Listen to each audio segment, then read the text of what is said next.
From Kerala to Khorasan, CNN News 18 uncovers India's hidden ISIS recruitment network exclusive. A growing jihadi network operating out of Kerala, serving as a silent but dangerous conduit funneling radicalized Indian youth into the ranks of ISIS Khorasan ISKP in Afghanistan, has come to the fore during an investigation by CNN News 18. According to top intelligence sources, radical elements in Kerala have turned the state into a key ideological processing center for ISIS recruitment, targeting vulnerable individuals, particularly economically disadvantaged Dalit minors, with promises of dignity, financial stability, and a cause. These recruits are initially drawn in through Gulf-funded Salaf institutions like Peace International School and later indoctrinated in covered safe houses across Kerala, often operated by banned outfits such as the Popular Front of India (PFI) and the Social Democratic Party of India (SDPI). The process is systematic.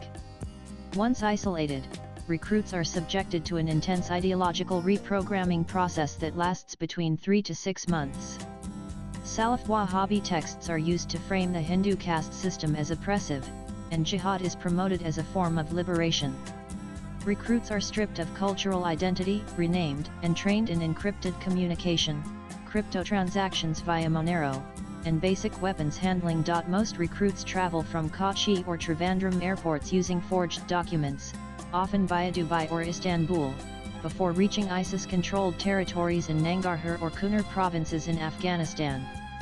Some groups, like the infamous 2016 Kasaragod module, used land routes through Sri Lanka and Iran. Authorities estimate that between 1,500 and 2,200 foreign fighters are currently embedded in ISKP ranks in Afghanistan, with Indians being prioritized for operations in the so-called Hind province. Children trained for war. News 18's findings also reveal that children of Kerala origin jihadis are being raised in Afghanistan to become the next generation of ISIS fighters.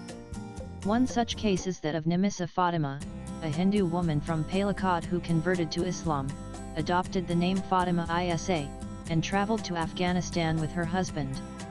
While her husband was later killed in 2017, their daughter born in Nangarhar is reportedly being trained by ISKP operatives. In another case, Sonia Sebastian, an engineer from Ernakulam who converted to Islam and joined ISIS, was killed in a US drone strike in 2019.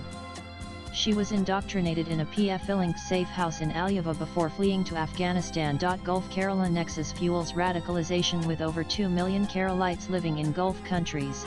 Intelligence officials point to a well-oiled radical funding pipeline. Radical mosques and madrasas in Kerala are being financed by Gulf-based donors, allowing the network to operate seamlessly and expand across state lines. The Uttar Pradesh police have confirmed that Kerala-based radical groups are targeting over 50 Dalit minors annually for trafficking. Investigations linked to recent arrests in Prayagraj have revealed similar patterns, with minors being lured through offers of education and jobs, before being transported out of the country. Past precedents and warnings ignored. The threat is not new. The 2016 Kasaragod module saw 21 individuals, including women and children, radicalized in Patana madrasas and trafficked to Afghanistan. Of those, 16 were killed in airstrikes between 2016 and 2019, and 5 children were eventually repatriated. Despite repeated warnings from intelligence agencies, the network continues to evolve, using forged documents, encrypted apps like Telegram, and crypto assets to avoid detection. National security challenge. Swipe left for next video. Security agencies now consider the Kerala-Afghanistan pipeline one of the most urgent jihadi threats to India.